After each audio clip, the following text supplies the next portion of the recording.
thefourpersons.com. The truth, the whole truth, and nothing but the truth. So help us, God.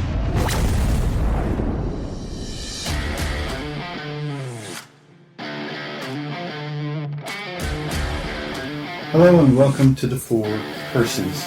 And this is our Lenten message for the first Saturday in Lent, March 8th, 2025. Saint Teresa of Avila once observed that many people fall short in their fidelity to God because of a desire for reasonable crosses.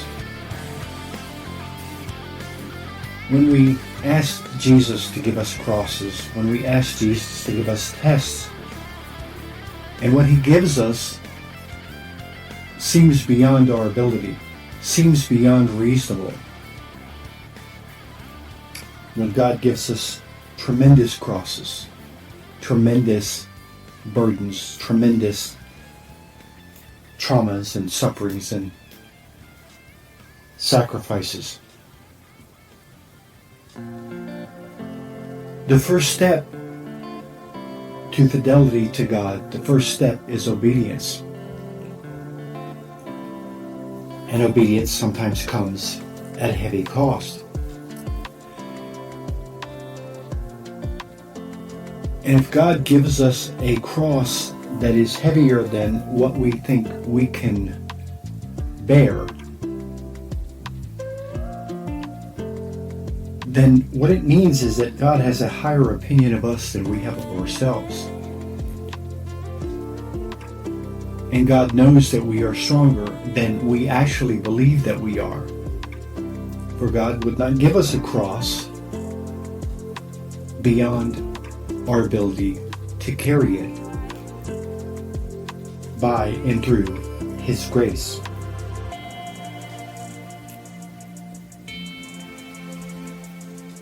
And for the true disciple, this is the key. This is the key to understanding. When we get past the point of believing that we deserve an easy life, we deserve a comfortable life, and we get past the point of measuring God's love for us by His giving us what we want and taking from us what we don't want. When God's love for us is measured by just one thing, He wants to teach us to love Him and to love our neighbor and to reach heaven.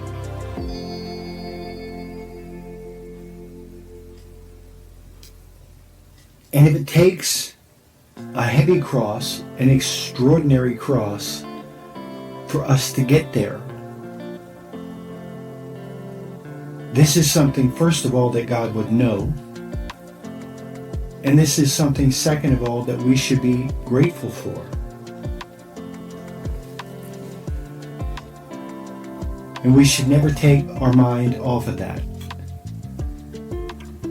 In fact, in every case, we should measure the difficulty of what we're given in this life, the difficulty of the crosses that we're given. We should measure against the fact that God's desire is to bring a greater good out of every cross. So the greatness of the good that God is bringing from a situation is at least commensurate with the difficulty and the trauma and the evil of that situation.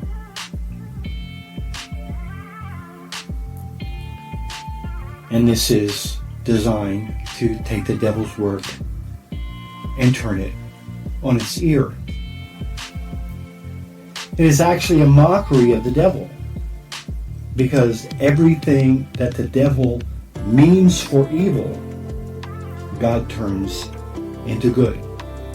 In the Old Testament, we see a story where Joseph's brothers tied him up and threw him in a pit.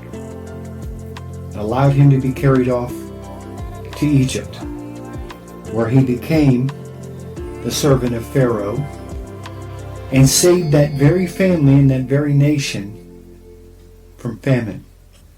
This, of course, is a typology.